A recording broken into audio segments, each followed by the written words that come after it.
Hi everyone, it's Lou Collins. Today I'd like to show you a really fun technique that you can do at home if you have a gel or media plate. So I'll make sure these are linked down below for you in case you've not got one, because they are an essential in your craft stash. You can create beautiful backgrounds as I'm going to show you with this technique.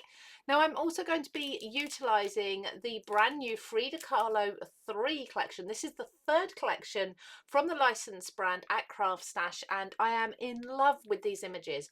In particular, the black and white postcards. So these are intended to be coloured in or use black and white, but they are such good fun, and I'm going to show you how to use them specifically for this technique. As you can see, we've got lots of images there, lots of florals, absolutely stunning. I will run through the rest of the collection in a little while, but everything coordinates and it works perfectly along with the background that we're going to be creating. Now for this background, you are going to need, as I say, a gel plate or a media plate.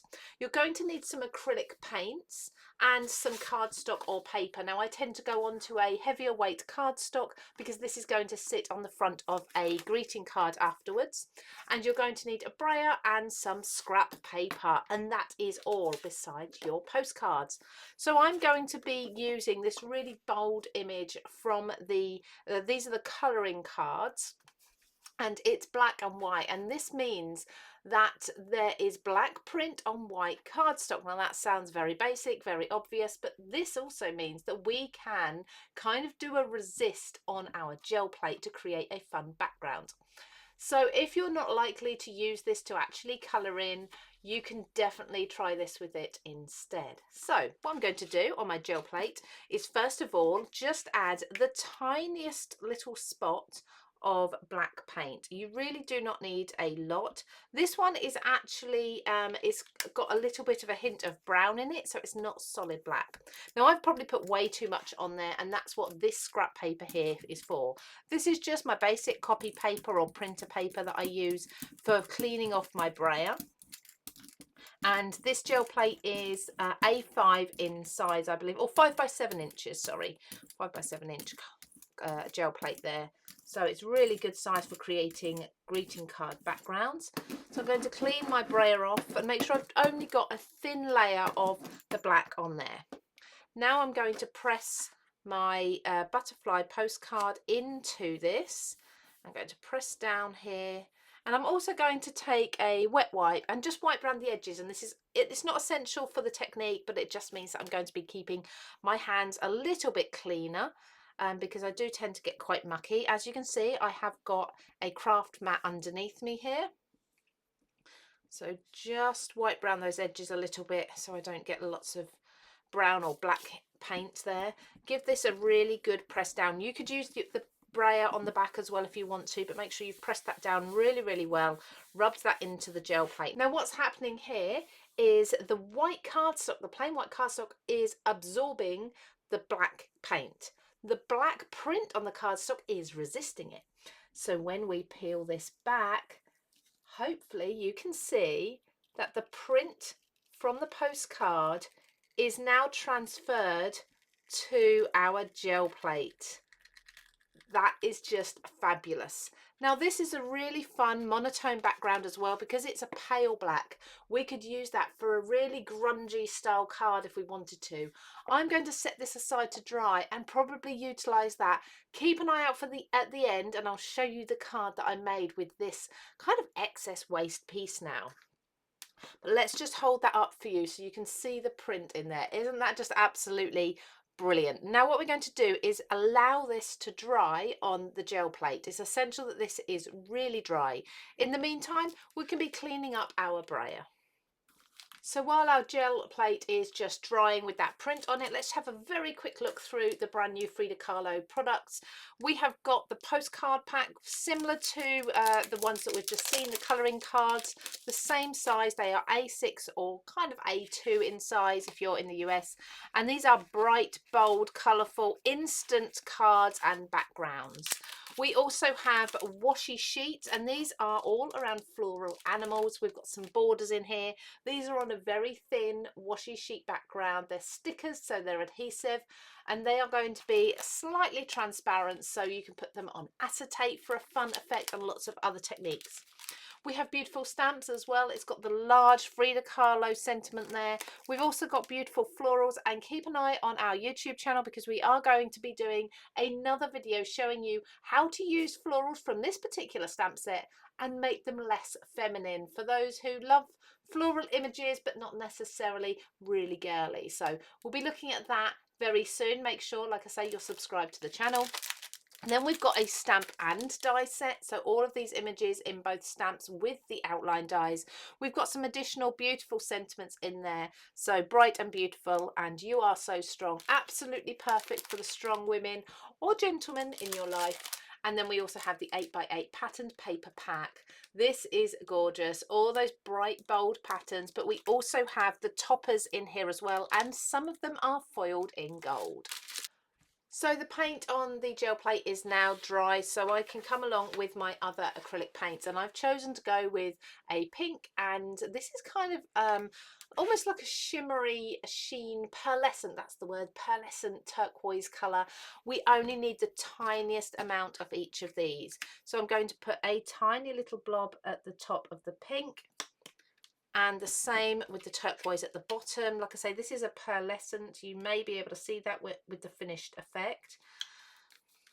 Make sure your cardstock or your paper here, your scrap, is clear because you're going to want to spread this really thinly. So be really gentle. Make sure that black paint underneath, that transfer, is perfectly dry, and you can see that starting to come through that paint already. I'm going to clean the excess off my brayer and do the same with this turquoise aqua colour. There's a little bit of pink left on my roller, but that's fine. And I'm just ever so gently letting the brayer roll over. I'm not putting any pressure on because I don't want to disturb the print underneath. And I have just rolled up to a really thin layer.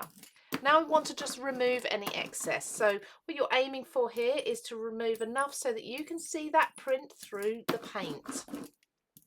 So keep lifting up, going gently over until you can see that through there. I think I can see that. Let me just lift that up so hopefully you can also see that too. There we go. So we've got a very thin layer. Now I'm just going to put my paper on top of this gel plate. I'm going here with a watercolour cardstock because this is going to really hold its own with the wet mediums on there, and it's then going to be strong enough for me to use on my card as a card front. So just brayering this down really hard, really putting some pressure on there, making sure I capture all of the areas of the gel plate. When I say brayering, I'm actually, sorry, burnishing, using my hands, but you can use your brayer on the back if you wish. And then just lift up the tiniest corner and just see if that's pulling up the paint, which it is. Lifting that up gently as I go.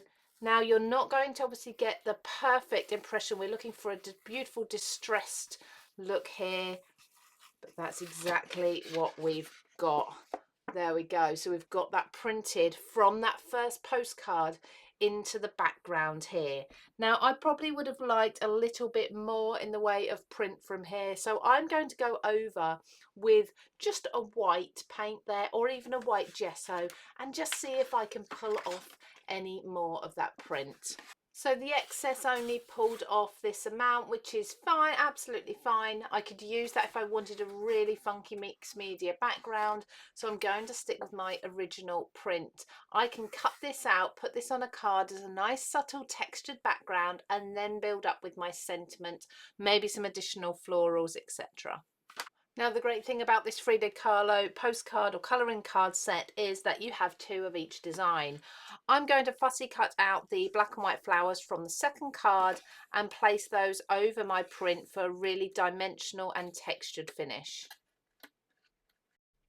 This is so beautiful, having the black and white print flowers just against that gorgeous mixed media textured and coloured background. How beautiful is that? And it just goes to show that actually if part of your print doesn't pull as you'd hoped it would, that you can simply go along with the second card of the same design and kind of fix that area as such. Now I did promise to show you what I did with that black print right at the beginning, the monotone one, so let's go and grab that. So for this print, I took a white colouring pencil and I coloured in all the areas around the butterfly and the flowers. By colouring in white first, giving it a white base, that means any colour that I decide to add over the top is going to really pop and stand out. I then took some colouring pencils of different colours and went around the flowers. I didn't need to be neat and precise with this. I could do it really quite quickly. Obviously, if you enjoy colouring and you enjoy the slower process, you can take advantage of that. But I'm a quick crafter. I like to get things done fast and I love the effect of this. It doesn't have to be perfect. Then with the sentiment, I chose one from the Frida Kahlo paper pack. It's foiled and it says believe in yourself. It's absolutely beautiful, but the white was a bit bold for me on top of the black background. So I took one of my ink pads. This is Black Soot in the Distress range.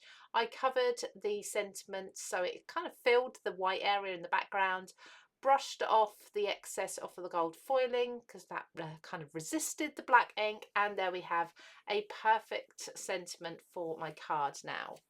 So there's two very different cards made from the one postcard. I've really had some fun playing with this. There's a few mixed media techniques thrown in there. And definitely if you haven't got a gel plate already or a media plate in your stash, make sure you have a look at getting one soon because they are so much fun.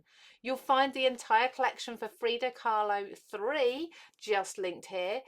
We'd love it if you could subscribe to the CraftStash YouTube channel just here, and you'll find more fun techniques and tips like these in this video just here. Take care everybody, we'll see you again very soon.